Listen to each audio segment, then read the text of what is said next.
Hello students, आज हम chapter 3 संख्याओं के साथ खेलना की प्रश्नावली 3.1 का थर्ड और फोर्थ क्वेश्चन सोल्व करेंगे। उससे पहले अगर आपने मेरे चैनल को सब्सक्राइब नहीं किया है तो कर लीजिए। देखिए क्वेश्चन नंबर 3 है, स्तंभ 1 की संख्याओं का स्तंभ 2 के साथ मिलान कीजिए। देखिए ये स्तंभ 1 है और ये स्तंभ 2 है। जो इस स्तंभ 1 में ये संख्याएं दी गई हैं, इनका मिलान हमने स्तंभ 2 के साथ करना है। स्तंभ 2 के ये पार्ट्स दिए गए हैं। देखिए ए पार्ट है 8 का गुणज। 8 का गुणज मतलब गुणज क्या होते हैं, उस संख्या के पहाड़े में जो संख्याएं आती हैं, तो मतलब 8 का गुणज मतलब 8 के पहाड़े में जो संख्याएं आती हैं। 7 का गुणज मतलब 7 के पहाड़े पे जो संख्याएं आती हैं। 70 का गुणज मतलब 70 के पहाड़े पे जो संख्याएं आती हैं। उसके बाद देखिए डी पार्ट है 30 का गुणनखंड। अब गुणनखंड क्या होता है, वो संख्याएं जिनसे 30 जो है पूरी तरह क्या हो जाए, भाग हो जाए, वो क्या कहलाएगा, 30 का गुणनखंड कहलाएंगे, जिनसे 30 पूरी तरह भाग हो जाए। ऐसे ही 50 का गुणनखंड, जिससे 50 पूरी तरह भाग हो जाए, वो क्या कहलाएंगे, 50 का गुणनखंड। ऐसे ही 20 के गुणनखंड कौन से होंगे, जिनसे 20 पूरी तरह भाग हो जाए। अब देखिए पहली संख्या क्या है, 35 है, तो 35 का हमने मिलान करना है स्तंभ 2 के साथ। ठीक है, अब देखिए 35, क्या 35 8 का गुणज है? 8 के पहाड़े में 35 आता है? नहीं आता। अब देखिए बी पार्ट पे चलिए, 7 का गुणज, क्या 35 7 का गुणज है? 7 के पहाड़े पे 35 आता है? हाँ आता है। देखिए 7 पंजे 35, तो इसका मतलब पहली संख्या का मिलान किसके साथ हो रहा है, बी पार्ट के साथ, कि जो ये 35 है वो क्या है, 7 का गुणज है।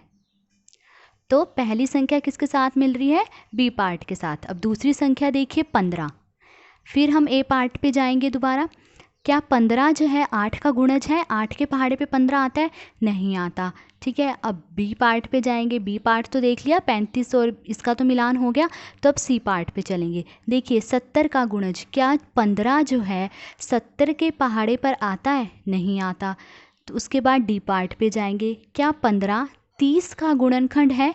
30 का गुणनखंड मतलब क्या 30 को अगर मैं 15 से भाग दूं तो क्या पूरी तरह भाग हो जाता है? हाँ हो जाता है। अगर मैं 30 को 15 से भाग दे रही हूँ तो 15 दूनी 30, पूरी तरह भाग हो रहा है। मतलब दूसरी संख्या का मिलान किससे हो रहा है, डी पार्ट से।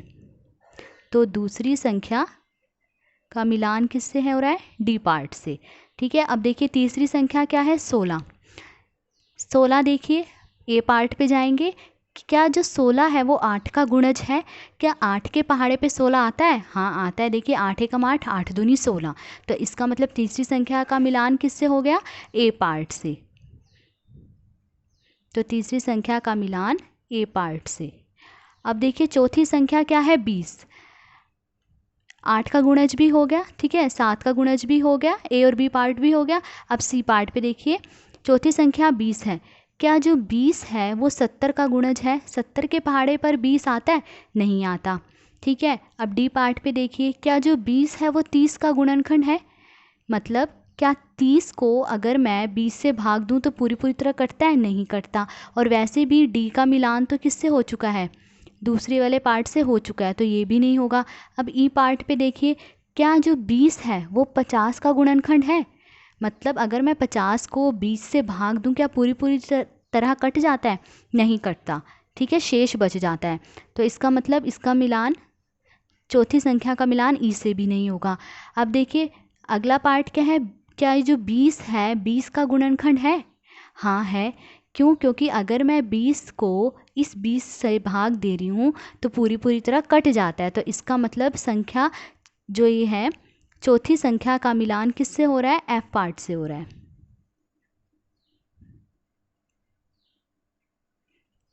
अब देखिए पांचवी क्या रही है, 25। तो ये देखिए ये सारे तो हो चुके हैं, इनका मिलान तो सबसे हो चुका है। 70 का गुणज रह गया था। तो देखिए क्या 25 70 का गुणज है? क्या 70 के पहाड़े पर 25 आता है? नहीं आता। तो मतलब 5 का मिलान जो है सी से नहीं होगा। डी पार्ट का भी मिलान हो चुका है। अब देखिए ई पार्ट का देखिए, क्या जो 25 है 50 का गुणनखंड है? मतलब अगर मैं 50 को 25 से भाग दूं तो पूरी तरह कटता है? हाँ पूरी तरह भाग हो जाता है। 25 दूनी 50। तो इसका मतलब जो पांचवी संख्या है उसका मिलान किससे हो रहा है?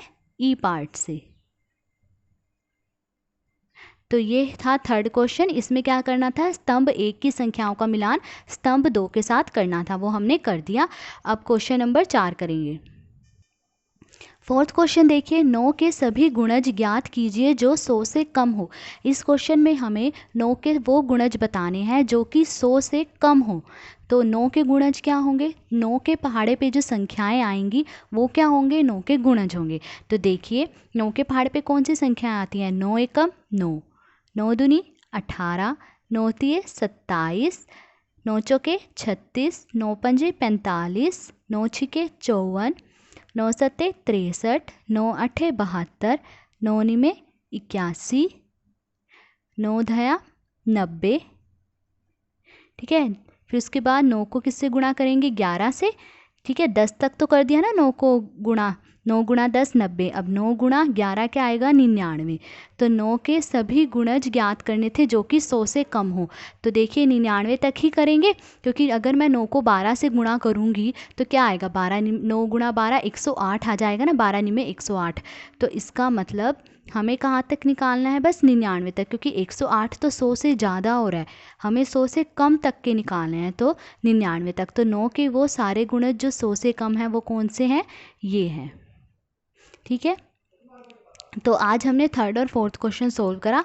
अगर आपको वीडियो अच्छी लगी हो तो please like, share and subscribe. Thank you.